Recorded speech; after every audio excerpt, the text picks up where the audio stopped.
Bonjour tout le monde.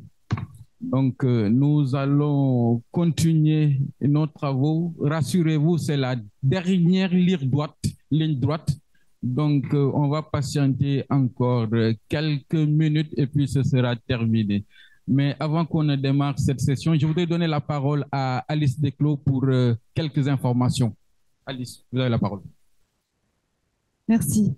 Alors, sur la session elle-même de recommandations, vous avez tous un draft des recommandations qui étaient élaborées avec le comité scientifique. Et pour la partie des thèmes, des priorités, des questions prioritaires, ça, vous pouvez nous renvoyer, parce qu'on n'a pas, sans doute pas tout couvert, hein. Donc, vous pouvez nous renvoyer le draft avec les amendements que vous voulez, les corrections que vous voulez en visible et les suggestions de thèmes qui vous semblent prioritaires. Et par contre, la synthèse qui est ici, ça va être traité pendant la session présidée par professeur Bisson. Ensuite, sur le site web, je vous rappelle qu'il y a les livres des résumés. Donc, vous pouvez télécharger ce livre et vous aurez les éléments concernant les collègues et leurs coordonnées. Ensuite, il y aura aussi ça y est pas encore, le livre de résumé, on peut le télécharger, mais demain ou après-demain, il y aura des livres à télécharger, c'est-à-dire en PDF, la version PDF des livres. Donc, je vous remercie pour votre attention. Merci, merci Alice. Donc, comme Alice vient de le dire, nous avons travaillé sur un certain nombre de recommandations que nous avons partagées avec les membres du conseil scientifique et ce sont ces éléments-là que nous allons vous présenter. Bien évidemment, ce document que nous avons élaboré s'inscrit dans trois perspectives, mais nous n'allons présenter qu'une des perspectives. La première perspective est tournée vers le passé. C'est celle qui nous a permis de mettre en évidence ce qu'on a appelé le déficit de recherche et de connaissances dû entre autres au manque de sources de données accessibles directement au caractère illégal de certains produits, mais également à l'éparpillement des travaux qui ont déjà été effectués. La deuxième perspective, certes, s'inscrit dans une perspective actuelle, présente, c'est de mettre en évidence un certain nombre de défis, des défis autour desquels nous avons discuté depuis mardi, qui tournent autour notamment des transformations des approches, mais qui tournent également autour de la diversification des usages et qui tournent également autour d'un certain nombre de besoins d'études à formuler au regard justement des transformations que nous avons eu à relever. À partir de ces différents éléments tournés vers le passé et les défis actuels, nous avons formulé un certain nombre de recommandations. Et justement, nous voudrions présenter ces recommandations-là et ensuite inviter les différentes personnes qui sont autour de la table à les commenter. Nous avons également, me semble-t-il, vous me confirmez, Madame Maria Goretti, qui est en ligne du Ghana, qui va également intervenir pour formuler des observations relativement aux recommandations. Alors, quelles sont ces recommandations? Vous les avez au tableau. Il s'agit d'abord du développement de connaissances au travers de l'émergence de recherches nécessairement africains francophones. Par contre, là, je ne vois pas bien en raison de justement... Faites baisser pour que je puisse lire, hein, pour tout le monde. Bon, d'accord, c'est pas grave. Je vais me contenter du document que j'ai. L'identification des équipes donc de chercheurs engagés sur le domaine et la mise en place d'espaces d'échange entre scientifiques sociaux avec des chercheurs en sciences biomédicales, addictologie, psychiatrie, infectiologie, en santé publique, épidémiologie, analyse des systèmes de santé, économie, et des équipes communautaires, identitaires et sanitaires au niveau national, régional et international. Troisième recommandation, c'est la proposition de priorité de recherche à discuter avec les États, les organisations supranationales et les communautés, personnes usagères de drogue, professionnels de la RDR, professionnels de santé, personnel de la justice et de l'éducation, etc., afin de faciliter la définition de programmes de recherche sur la base de besoins et d'approches scientifiques. La mise à disposition des résultats de recherche autour des drogues au travers d'une plateforme Open Science dédiée de niveau régional, le développement de formations en sciences sociales sur les drogues, formation pouvant prendre plusieurs formules, cours, modules, diplômes d'université, formation destinée à des professionnels, ateliers de formation opérationnelle, etc. En fait, de cause, la mise en place d'offres de formation à la carte sur les sciences sociales sur les drogues. Le soutien de réseaux de collaboration interdisciplinaire pour renforcer les liens entre les chercheurs, les praticiens et les décideurs politiques et favoriser les échanges de bonnes pratiques, de données et de ressources dans le domaine de la recherche sur les drogues, notamment autour de la réduction des risques.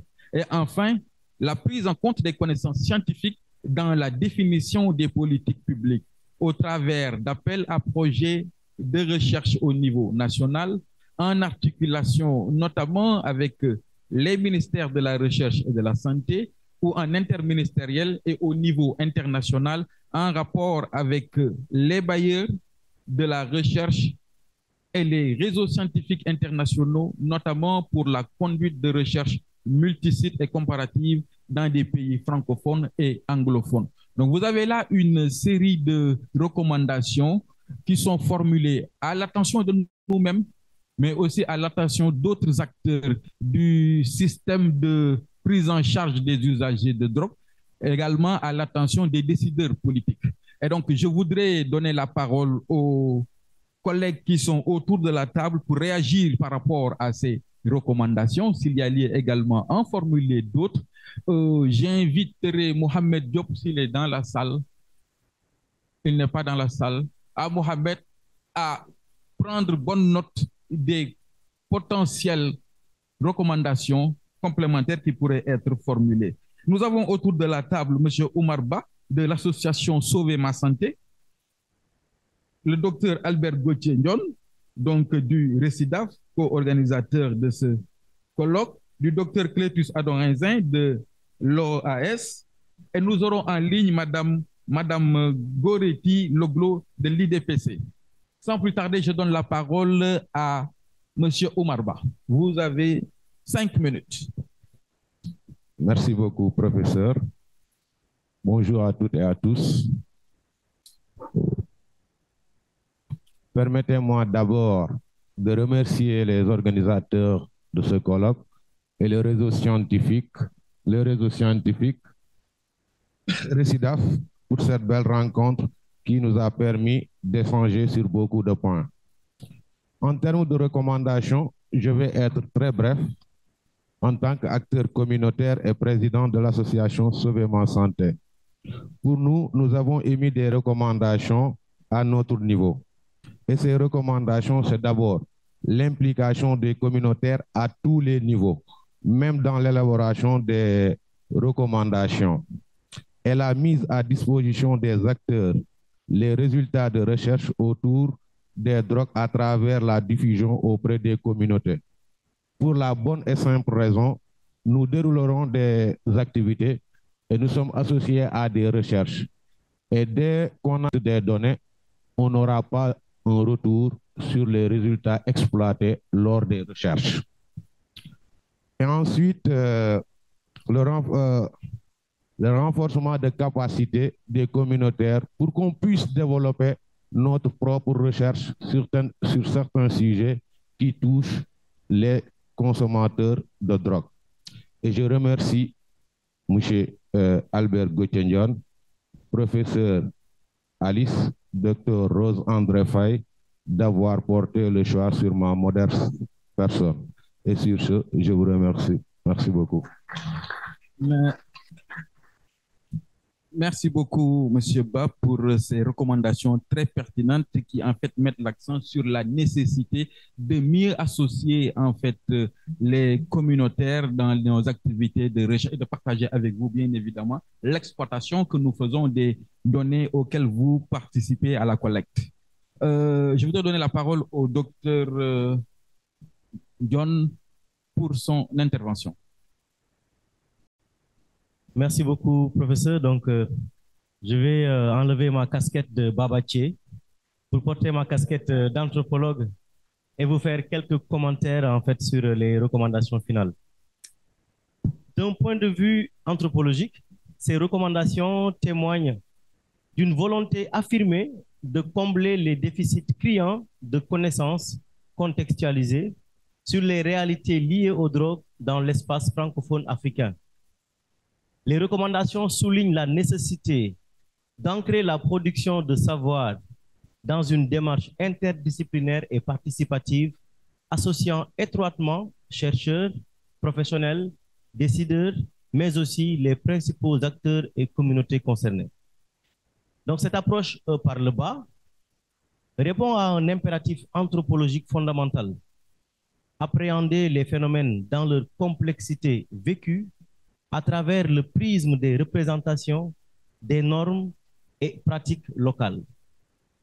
Seule une immersion au plus près des terrains permettra de saisir les significations culturelles, les logiques sociales, mais aussi les enjeux identitaires liés aux usages de drogue.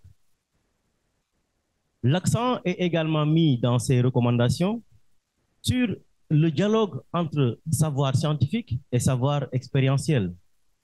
Les communautés, nous le savons tous, ne sont plus de simples objets d'étude, mais des partenaires à part entière pour définir les problématiques de recherche et les orientations à donner aux politiques publiques.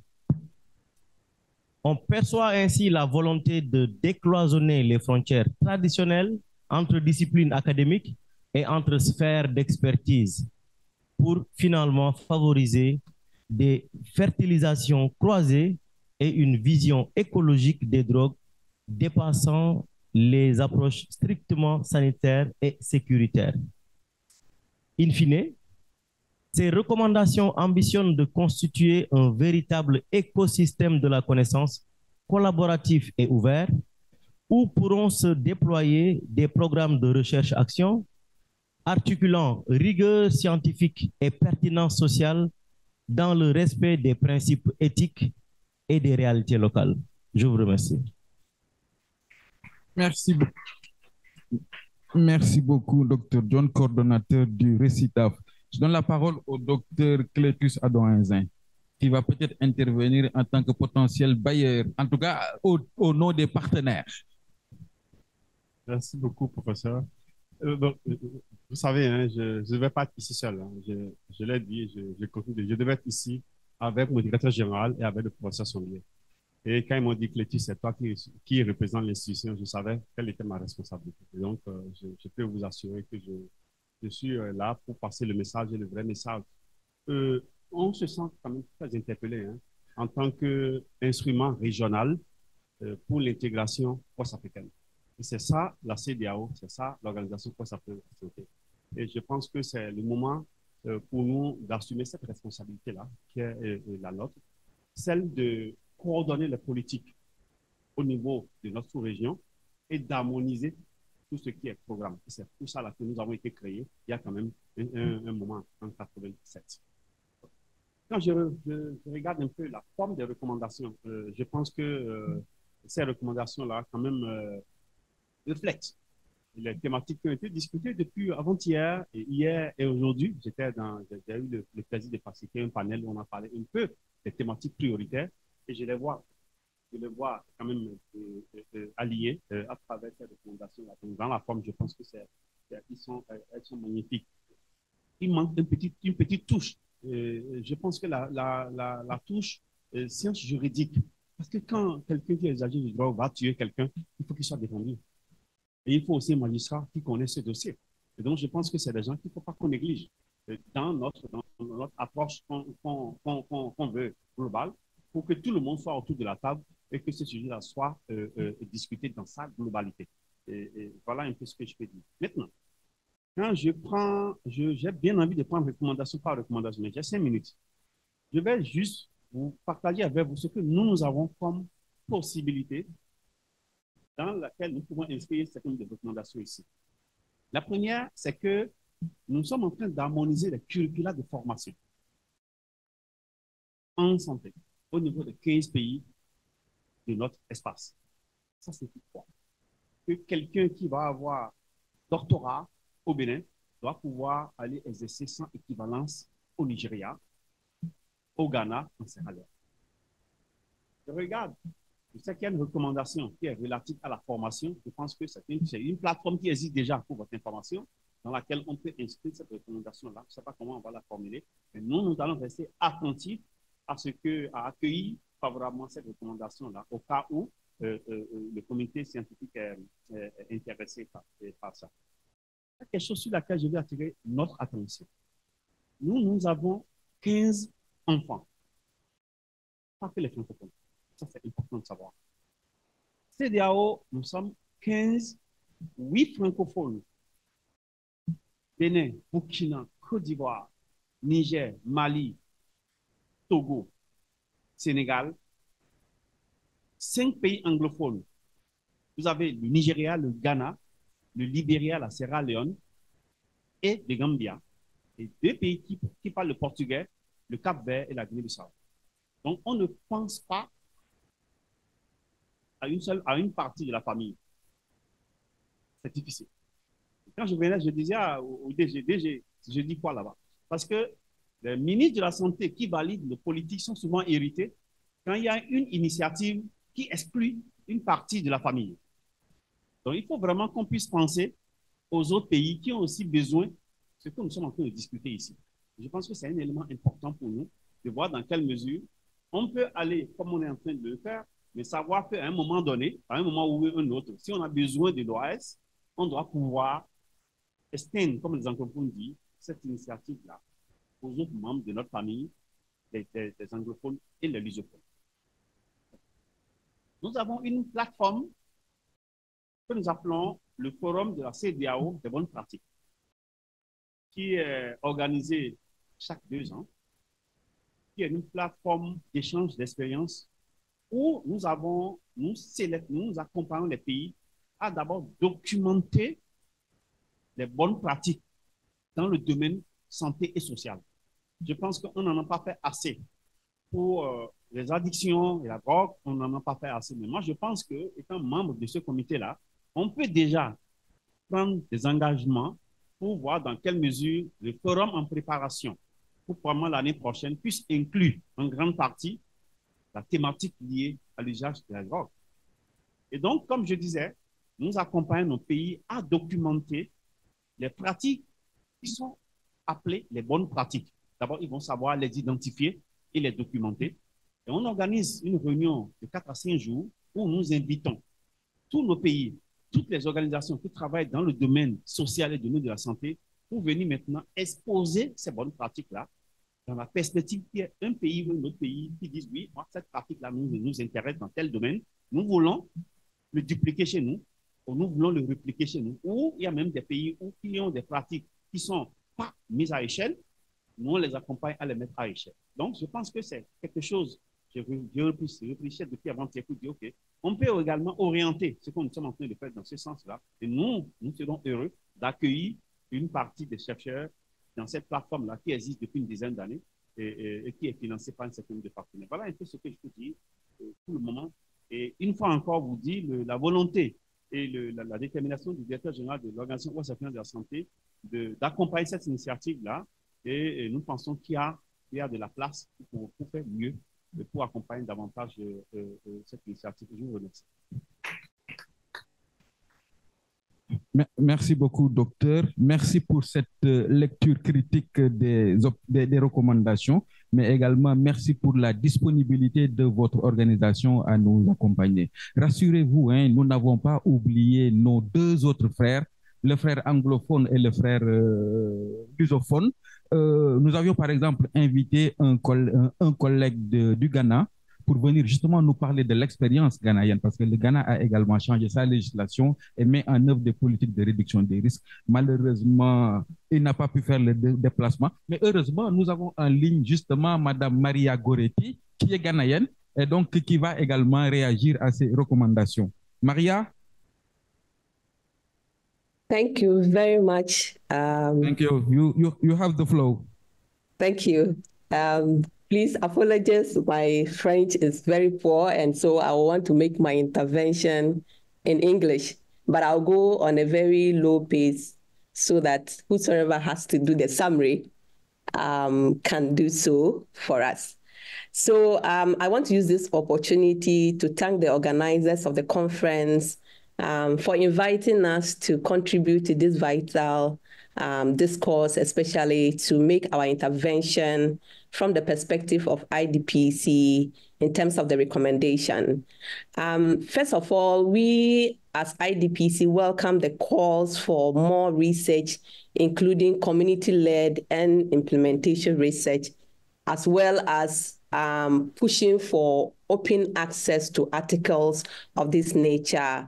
And we feel that it is really highly recommendable, and it's a recommendable initiative because data is very crucial in shaping effective policy directions. And it is often said that data speaks for itself. And with robust data, we can actually formulate evidence-based policies that can target the right people and achieve better outcomes. Hence, governments will need to actually be thinking of investing in these research areas. Because if we want drug policies to address the key needs of the people on the ground, then we need to invest in research to be able to do that. And we must also bear in mind that drug policies must be developed through a structured and objective assessment of priorities and evidence. And with that, I believe that we will be able to make some gains and inroads in terms of the drug situation and also policies that can address the needs of the people. Therefore, identifying research gaps and priorities is beneficial as it helps us to convince donors to support efforts that will fill these gaps. So because if you have an agenda or an objective or an aim, yet we don't have the evidence to be able to support this, how then will donors be willing to come in to plug these areas and fill the gaps? So that goes back to say that the evidence, the data is very, very key in changing the policies and also getting the resources to be able to support these initiatives. So at IDPC, we have been very committed to ensuring that policies are informed by evidence. And this is really one of the key areas we have been doing, especially in 2020, we undertook the first ever Global Drug Policy Index, which was launched in 2020. And I remember Senegal was one of the study countries. And we believe that going this angle exemplifies our efforts, especially it demonstrates the feasibility of measuring, scoring, comparing, and tracking drug policies previously understudied in certain regions. And I believe that these areas, especially if you look at this particular index, which is online, I will encourage many of you to try and visit the Global Drug Policy Index.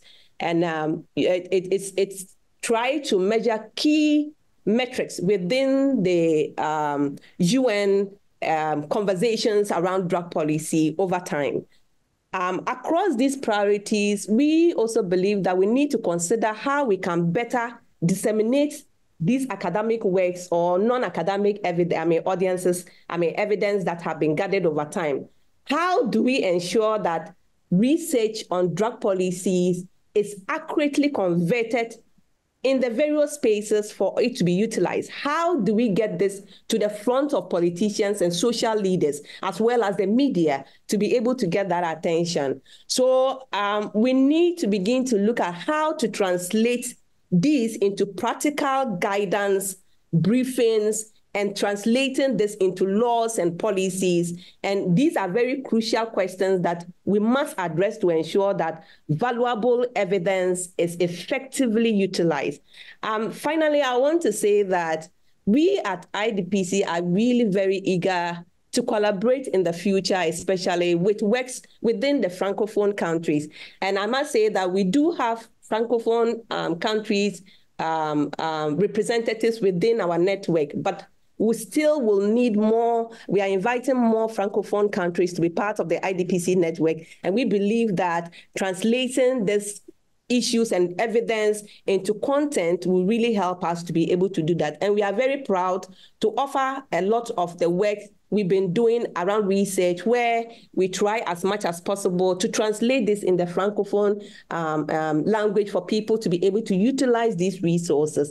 And so we are very happy that you have brought us on board in this conference and allowing us to make an intervention from the perspective of the recommendations. Thank you very much. Thank you. Thank you, Maria, for the message of IDPC and for sharing your experience. Dr. Awan Zain will translate for us your words. Docteur, vous avez la parole. Merci beaucoup, professeur. Bon, j'ai juste anticipé, interprète, quoi. Je vais voir, je vais essayer de résumer ce qu'elle a dit, hein. J'ai noté qu'elle a d'abord remercié les organisateurs pour avoir invité son institution à participer virtuellement à ce colloque-là. Elle a parlé d'abord dit qu'ils se retrouvent dans les recommandations qui ont été proposées. Et donc, pour elle, elles sont assez globales et synthétisent à peu près la situation au niveau continental. Elle a parlé de la puissance des données, dans ce sens qu'elle pense que les données sont vecteurs de la prise de décision. Et nous devons travailler davantage pour avoir des données qui renseignent la prise de décision à travers des politiques et des stratégies. Madame a invité les partenaires à pouvoir soutenir cette initiative-là parce qu'elle estime qu'il y a un gap à combler. Et pour combler ce gap-là, il faut que tout le monde soit autour de la table. J'ai compris que si on n'a pas des données de qualité, on ne peut pas prendre de bonnes décisions. Tout ce qu'on met dans le système comme ressources ne vont pas être utilisées de façon efficiente parce qu'on n'a pas les bonnes informations. C'est ce que j'ai noté d'elle. J'ai noté également, elle a parlé, je pense qu'on a discuté ce matin avec le professeur, de la qualité des recherches, tout ce que nous menons comme recherche. La question de qualité est revenue plusieurs fois. Elle dit qu'il nous faut des résultats de qualité et qui sont bien organisés et bien publiés, que ce soit au niveau des médias, que ce soit au niveau international, et que ce soit des données qui soient faciles à partager. J'ai noté également qu'il s'engage à travers son organisation à soutenir toutes les initiatives, que ce soit dans les pays francophones que dans les pays anglophones. Donc, c'est un engagement large, sans limite linguistique. Voilà un peu globalement ce que j'ai pu retenir de l'intervention de Madame. Merci pour la confiance, professeur. Alors, je pense que tout le monde connaît IDPC. Ce n'est pas la peine qu'on présente IDPC. En fait, IDPC, c'est une organisation, c'est une ONG en réalité, qui intervient au niveau international pour promouvoir des approches nouvelles de prise en charge des usagers de drogue, et notamment qui militent en faveur de la... Ben voilà, c'est IDPC qui est à l'origine, par exemple, de Support Don't Punish, par exemple. Donc, vous avez des éléments d'information et il y a un site où régulièrement des rapports sont publiés et mis à disposition du public pour justement permettre une meilleure connaissance des actions qui sont menées pour améliorer la prise en charge des usagers de drogue. Alors, nous allons prendre une dizaine de minutes pour discuter le temps que le représentant du recteur arrive pour son mot de clôture. Donc, la parole est à qui va la prendre, mais je vais prendre une petite liste quand même. Donnez-moi vos noms. D'accord. Ousmane Gaye. D'accord, madame. Madame Diop. Alice. Un dernier intervenant.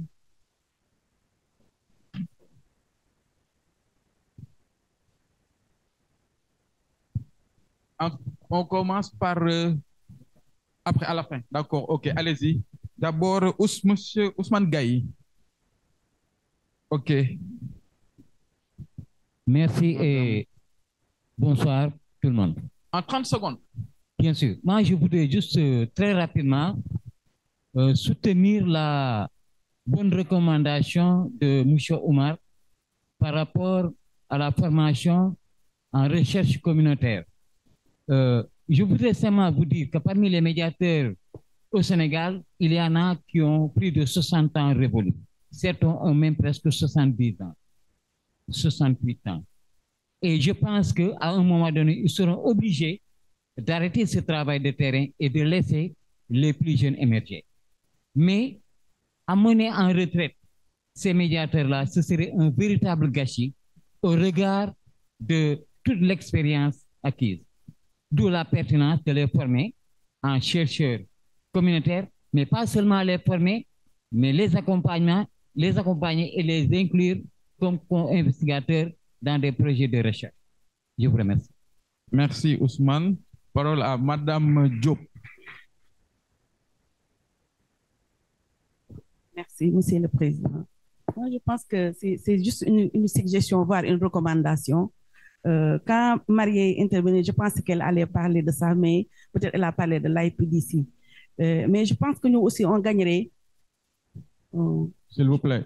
Je pense que aussi nous, on gagnerait dans les recommandations, surtout pour les réseaux de chercheurs, réfléchir sur l'articulation qu'il peut y avoir entre les organisations sous-régionales comme WACSI et le WAPEDEM, qui depuis très longtemps travaillent dans le plaidoyer. Ils font un bon travail sur le plaidoyer en matière de politique de drogue. Donc, au lieu que chacun se cantonne et fait ce qu'il a à faire, moi, je pense qu'il faut réfléchir, essayer d'aller dans ce sens, toujours trouver une articulation entre ces différentes organisations qui sont dans la sous-région et font un travail remarquable en matière de politique de drogue. Je dirais améliorer la coordination des acteurs régionaux. Merci beaucoup. Alice, vous avez la parole. Merci. Alors, je voulais parler des contributions à la rédaction des recommandations, mais aussi des perspectives au niveau international et global.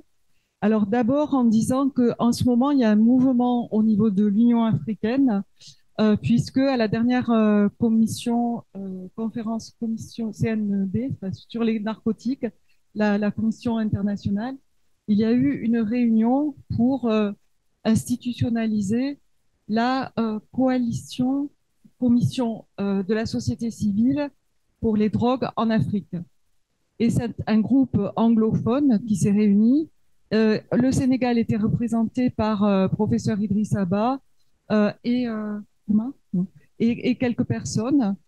Et ils ont déploré le fait que toutes les réunions de ce groupe aient lieu en anglais avec possiblement une traduction en arabe, mais pas en français. Donc, on voit déjà cette question de francophone ou pas. Alors, nous, on a choisi de faire un colloque avec les pays francophones pour essayer de combler le retard, on pourrait dire, parce que dans les pays anglophones, il y a quand même plus de recherche et plus de moyens, mais aussi parce qu'il y a une sorte de communauté culturelle, de communauté de problèmes dans la sous-région. Et donc, bien sûr que non, c'est pas pour exclure, mais c'est que peut-être que si déjà, c'est comme les minorités, hein, si on est entre nous, on arrivera à faire des messages assez clairs pour les faire remonter. Sauf que pour les faire remonter dans le monde qui, dans les institutions devient vite anglophone, hein, après il y a une sorte de plafond. Alors, on avait dans le comité scientifique le professeur Kazachkin, qui fait partie de la commission mondiale, donc globale sur les drogues, qui a été vraiment un apport important en insistant sur la dimension essentielle des politiques des drogues et qui a été aussi, qui nous a donné des orientations, disons, pour différents termes ou différents angles des recommandations.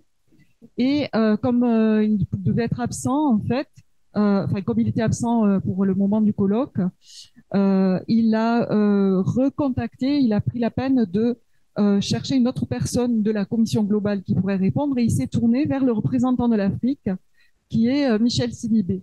Alors, dans le milieu du sida, on connaît bien Michel Sidibé, puisqu'il a été très longtemps secrétaire exécutif d'ONU-SIDA. Et en Afrique de l'Ouest, on est fier qu'un Malien soit secrétaire exécutif pour le monde entier. Donc, directeur exécutif. Et Michel Sidibé, il est maintenant à la tête de l'Agence du médicament africaine, qui est une institution très importante puisqu'elle a été créée dans les suites du Covid par un évident besoin de cette institution et qui a dans ses missions, entre autres, travaillé sur, à côté de des agréments et de tout ce qui est la réglementation, mais travailler sur les médicaments détournés, les marchés informels et les questions de cet ordre-là. Donc, ça relève de son thème. Alors, peu de mauvaise chance pour nous. Il y a juste 2 jours, il a malheureusement appris qu'il ne pouvait pas être disponible pour cette séance. Alors, comment, peut-être les personnes, en particulier Dr Clétus, qui voyaient cette partie qui est au-delà du plafond auquel nous arrivons, comment est-ce que ces recommandations et cette voix des pays francophones peut monter plus haut, peut bouger, peut-être peut arriver à pénétrer la commission de la société civile pour l'Afrique et les drogues et peut arriver à être entendu. Bon, on a bien sûr une version en anglais des recommandations, c'est à partir de ça que Maria Goretti a voulu répondre. Mais que faire de plus? Quelles sont... Bon, en 30 secondes. Voilà, et bon, j'arrête. Point d'interrogation, que faire de plus? Merci. C'est elle qui a fait les TDR pour la modération, hein? Donc, le collègue El Hadji Maliksi. Merci beaucoup pour ces recommandations très musclées, pour ne pas dire très fortes. Je voudrais faire 2 suggestions. La première, c'est par rapport aux scientifiques sociaux. Je ne sais pas à quoi ça renvoie. Si on pourrait changer en mettant chercher en sciences sociales ou quelque chose comme ça. L'autre point, c'est par rapport à la législation. On peut sur les recommandations pour faire bouger les lignes sur certaines questions. Je pense que ça a été soulevé dans notre session, un peu sur la question de la prescription et parfois comment les acteurs se heurtent un peu à une législation. Très bien, merci beaucoup, chers collègues. Madame Kafando, pour terminer. Président, en fait, j'ai aussi 2 suggestions à faire. La première suggestion, c'est au niveau des recommandations. Je trouve qu'elles sont pertinentes, ces recommandations, mais pour moi, elles sont confuses. Bon, confuses, peut-être c'est trop dire, mais j'aurais souhaité que les recommandations pour les politiques soient à part, pour les chercheurs à part et pour les communautaires à part. En ce moment, chacun prend ses responsabilités et s'organise pour l'atteinte de ces recommandations. Ça, c'était la première suggestion. La deuxième suggestion, je voudrais revenir sur ce que M. Gay a dit. On souhaiterait une formulation à part entière sur le renforcement des capacités des acteurs communautaires. Il ne faut pas que la recommandation soit diluée dans la recommandation qui a été dite. Il faut la faire ressortir et la prendre comme une recommandation à part entière. Voilà, notamment la formation des personnes concernées en recherche et aussi tout ce qui est l'application également, que les personnes aient une recommandation à part entière. Voilà, parce qu'il ne faut pas mettre ça comme ça et puis après oublier les gens. D'accord. Merci beaucoup, c'est bien noté. Je prends la parole. Oui, vous avez été directement interpellé, le seul d'ailleurs. Je vous donne la parole. Bon, le professeur, mais c'est pas grave, je ne vais pas répondre, professeur. OK. D'abord, je voudrais m'aligner à la proposition de Mme SLV, et celle qui, quelques titres d'ailleurs, formulée par professeur, sur l'harmonisation de la coordination des acteurs régionaux. Je pense que c'est un fait. Il faut qu'on puisse le faire. Moi, j'ai regardé dans la salle. Il y a un acteur clé qui manque. Je pense que j'en ai discuté avec le professeur il y a 2 ou 3 semaines. On n'a pas OCAL. Ce n'est pas possible. OCAL, la structure de la Banque mondiale, qui ne soutient pas la Banque mondiale, le corridor Abidjan-Lagos. Oui, ça a été un peu trop tard. Parce qu'eux, ils sont au niveau des nœuds frontaliers, c'est eux qui gèrent tout ça. Et c'est un réseau puissant depuis Abuja jusqu'à la Côte d'Ivoire. tout ce qui est utilisateur de drogue, vous allez les voir, ils sont en train de les soutenir 24 heures sur 24. Tous les camionneurs, les transporteurs qui traversent le long de ce corridor-là sont entretenus et appuyés par ce réseau-là. On doit les avoir avec nous. Si on ne les a pas avec nous, c'est qu'il manque quelque chose. On a fait la démarche vers eux, je confesse, professeur, mais malheureusement, au moment où on a appris, peut-être c'était pas opportun parce qu'ils ont changé la direction générale de corridor et ils ont eu une nouvelle personne, Dr. Hortense, qui a pris la reine de cette institution-là. Je pense que moi, je vais essayer de les faire revenir vers vous, professeur, pour qu'on puisse voir dans quelle mesure on va les avoir. Donc, la coordination des acteurs, pour moi, c'est important. Pour ça. Maintenant, le professeur m'a posé une question. Qu'est-ce qu'on peut faire de plus? Professeur, ce qu'on est en train de faire, c'est déjà la première étape. Ici, là. Ces 3 jours qu'on est en train de faire ensemble, c'est la première étape de ce qu'on peut faire. Vous savez, notre continent est divisé en communautés économiques. Vous allez avoir le Maghreb qui a sa communauté, vous allez avoir le CEMAC, vous allez avoir la CEDEAO, vous allez avoir le SADC. C'est déjà essayer de voir comment travailler avec ces communautés régionales. Et c'est eux qui peuvent porter la voix de la sous-région. Avoir l'OAS avec vous, je ne suis pas le DG de l'OAS, je le représente, mais je pense que déjà avoir l'OAS, c'est déjà quand même un instrument puissant pour pouvoir mettre ensemble. Quand on est en train de parler de la législation, de l'harmonisation des politiques, il suffit seulement que nous, on estime que tel principe est pertinent. On propose une résolution au Conseil des ministres et ça passe et les présidents de la République vont valider. Donc, c'est des choses qui arrivent, qui le font. Les résolutions, vous voyez, au niveau communautaire, c'est des propositions de nous, puisqu'on a ce mandat-là. Donc, c'est de voir comment on va travailler avec Professeur Sombi, avec l'équipe de l'OAS, une fois encore, pour qu'on puisse voir ce qui est pertinent et ce qu'on peut porter comme stratégie au niveau de l'agenda régional de l'OAS. On a un mandat politique, on n'utilise pas assez. Je pense que ça peut être une opportunité de pouvoir le faire. Donc, pour moi, ce qu'on est en train de faire aujourd'hui, professeur, c'est quand même un point de départ pour quelque chose qui, pour moi, peut aller loin si on arrive à utiliser bien le réseau de l'OAS. Et ça, j'insiste parce que c'est quand même très, très lourd comme administration et un peu truc là, comme vous le savez, tout se gère à partir d'Abuja, au Nigeria. Mais vous avez déjà le process, sont bien avec vous. On a le docteur ici et là, et je suis là. On va voir dans quelle mesure on peut pousser autant que possible à la limite de ce que nous pouvons. Merci beaucoup. Je crois que nous pouvons clôturer sur ces propos très positifs et très encourageants qui ouvrent de belles perspectives. Je voulais vraiment vous remercier, messieurs, Madame Goretti, pour votre accompagnement et pour les observations très pertinentes que vous avez formulées. Bien évidemment, nous avons pris bonne note de tout ce qui a été dit relativement à ces recommandations et nous allons en tenir compte pour améliorer le document. Alors, je voudrais inviter pour la cérémonie de clôture, nous avons l'honneur et le plaisir de recevoir le docteur Ibrahim Dia, chef du département de sociologie, donc, qui va présider cette cérémonie au nom du professeur Ahmadou Ali Mbaye, recteur de l'Université Cheikh Anta Diop de Dakar. Je voudrais avoir à ses côtés Madame le professeur Alice Declos, qui va dire un mot au nom du conseil scientifique, et Dr Albert John qui va dire un mot au nom du comité d'organisation. Et Rose André également va dire un mot. Voilà, je vous remercie, je vous cède la place.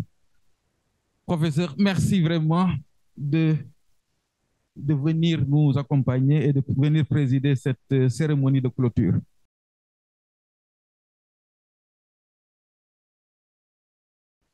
Merci beaucoup, chers collègues, chers invités.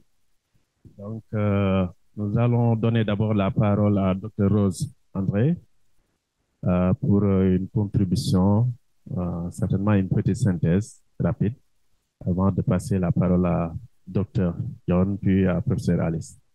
Rose, vous avez la parole. Merci. Merci, professeur, pour la parole donnée. Et voilà, nous sommes arrivés à la fin de ces 3 jours de réflexion sur l'usage de drogue, les sciences sociales et les drogues en Afrique francophones avec des discussions intéressantes sur les défis spécifiques qui persistent dans la stigmatisation et la discrimination et la manière d'apporter des réponses adaptées aux besoins notamment sur la manière d'adapter les initiatives de réduction des risques qui sont en cours. Et donc, il faut retenir que, en fait, quel que soit le modèle, les analyses en sciences sociales montrent qu'il faut que nous travaillions à rendre ces modèles plus sensibles au contexte pour qu'ils prennent mieux en compte les contraintes, les ressources, mais les aspirations et les stratégies de tous les acteurs. Je voudrais dire merci à tout le comité d'organisation. Nous avons travaillé en équipe sous le leadership de professeur Alice Desclos. Je vous demande à tous d'applaudir pour elle. Pour nous avoir accompagnés, orientés dans nos travaux de recherche, mais aussi pour nous avoir encadrés à organiser ce colloque. Donc, merci, professeur Alice. Donc, merci aussi à toutes les personnes. Nous avons travaillé en commission avec la commission organisation dirigée par Dr Albert Gauthier-Ndione. Donc, merci aussi à Albert et à son équipe. Nous avons aussi travaillé avec une commission visio, dirigée visio et communication par Mam Sam Ndiaye et Camille Chiakomel.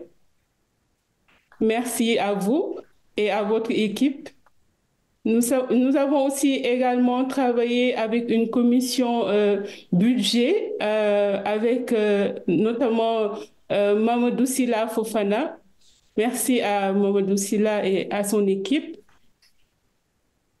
Alors, on n'oublie personne, Mohamed, Mariam, et qui d'autre, Anta, et toutes les personnes qui se sont impliquées, professeur Dia, Elhaj Malik, merci beaucoup à tout le monde et à vous, chers participants et intervenants, pour votre mobilisation.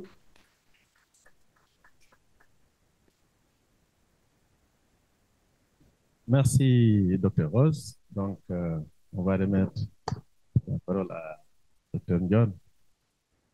Merci beaucoup, professeur Dia. Donc, c'était plus la peine, en fait, de prendre la parole parce que Rose me demandait, puisque je suis dans la salle, de prendre la parole à son nom. Mais je pense qu'elle a bien remercié tout le monde.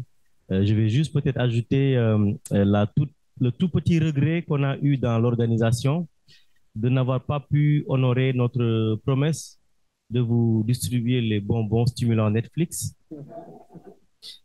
Mais c'est en partie fait exprès parce que nous voulons stimuler l'organisation d'autres événements où on viendra avec ces bonbons et peut-être dans l'un des pays les plus doux d'Afrique qui se sont déclarés la dernière fois ici et on espère que cela se fera. Donc, en bon Wolof, nous vous disons à toutes et à tous, Djorjef. Merci. Merci. Merci, cher Albert. Donc, professeur, vous avez la parole pour continuer. Merci beaucoup. Alors, moi aussi, j'avais ouvert une liste pour les candidatures pour le CIDAF 2025. Donc, j'ai cru comprendre qu'il y avait Abidjan, mais il y a peut-être la plus belle ville du monde où aller. Ah, voilà, au du Lasso. Je voulais dire, là, j'allais même faire un remerciement à tous parce que après ces échanges très riches, évidemment, c'est toujours très important de s'ouvrir, d'entendre des points de vue de personnes qui pensent différemment de nous et on ne fera jamais ce qu'elles ont fait, les expériences qu'elles ont vécues, elles les feront jamais, on les fera jamais. Peut-être on les fera après la retraite, je ne sais pas, mais en tout cas pour le Netflix, c'est pas pendant les heures de la période d'activité professionnelle qu'on peut se le permettre. L'observation participante, elle est limitée. Mais il y a un intérêt scientifique majeur à écouter toutes les communications qui ont eu lieu ce matin. Donc, au-delà de cette richesse des rencontres, je repars avec un intérêt approfondi pour des situations qui sont décrites et on voit bien que c'est pas de la science conventionnelle, on est vraiment dans des descriptions de terrain, des réflexions approfondies et ça stimule encore plus pour mieux faire des sciences sociales, on va dire. Et je voudrais dire juste aussi un autre petit mot, c'est le fait que j'avais dit pendant ma communication qu'il y avait en quelque sorte une boucle qui se bouclait. Alors les boucles, ça se boucle jamais enfermé, ça fait un cercle qui avance, un peu comme l'ADN. Et donc il y a 11 ans, on faisait un colloque ici sur le médicament, où déjà les drogues étaient, ou le détournement de médicaments à usage psychoactif, c'était représenté par l'intervention de Albert et par peut-être une autre intervention. Et puis, ici, avait fait une très belle synthèse, Sandrine Musso, qui nous a mis en contact avec l'équipe du CESTIM et avec Béatrice Stamboul, et que certains d'entre vous connaissent comme amie, connaissaient en tout cas comme amie, donc c'est un hommage à lui rendre. Et donc, finalement, SIDAF 2025, alors quelles seront les nouveautés, quelles seront les continuités, quels seront les changements? Là, je vous rends la parole, cher président, pour dessiner ces perspectives. Merci, professeur. Donc, merci, chers invités,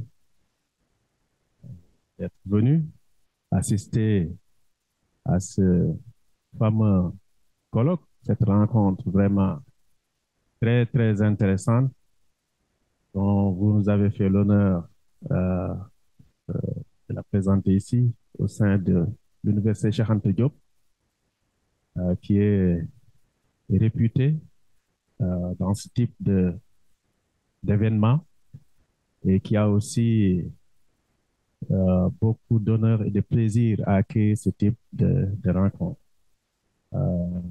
Moi, j'ai la malchance vraiment de parler en dernier après que tout ce qui est intéressant a été dit et aussi de représenter les éminentes autorités de notre université. Donc, on a un discours, mais malheureusement, j'ai cassé mes lunettes. J'ai dormi sur mes lunettes hier. Donc, je vais lire difficilement le discours. Voilà. Mais c'était pour vous dire que, voilà, ou les chaussures du jean, là, ça pourrait m'aider. Maintenant, vraiment, c'était pour remercier tout le monde, les co-organisateurs, les membres du comité scientifique, les professeurs, les éminents profs qui sont là, nos étudiants et les distingués invités en leur titre et qualité. C'est une fierté pour l'Université Cheikh Anta Diop de Dakar. Et cet événement aussi, ce colloque international, a réaffirmé le rôle de notre université, mais aussi à replacer la réflexion et la production de connaissances au service du développement de nos sociétés. Les chercheurs, aujourd'hui, vous le savez, ont un rôle de pédagogie, de recherche, mais aussi de service à la communauté. La particularité de ce colloque est qu'il se fait rencontrer différents publics qui sont tous dans les mêmes préoccupations, et c'est ça qui fait la richesse de ce colloque.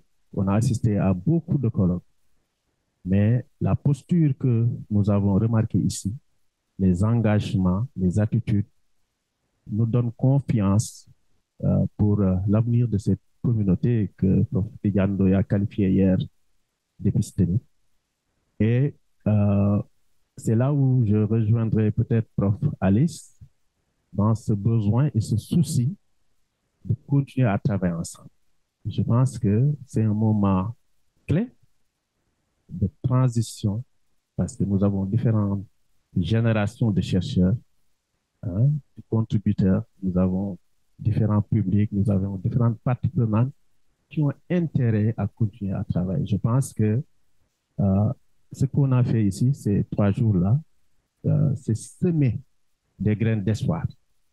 Tout ce que nous avons dit ici, et c'est le moment d'arroser et de continuer à récolter pour l'avenir. C'est important pour l'avenir de notre recherche, mais aussi c'est important pour l'avenir de nos communautés. La science n'a de sens qu'arrimer aux besoins de nos communautés et dans une démarche aussi de solidarité et de complicité. Et ça, nous l'avons aujourd'hui. Donc, nos recommandations, toutes les recommandations issues de ces réflexions vont nourrir assurément aussi des politiques publiques, des programmes d'intervention pour une prise en charge plus humaine, pragmatique et respectueuse des droits fondamentaux. Ça aussi, ça accompagne les discours, les attitudes, et c'est quelque chose de capital.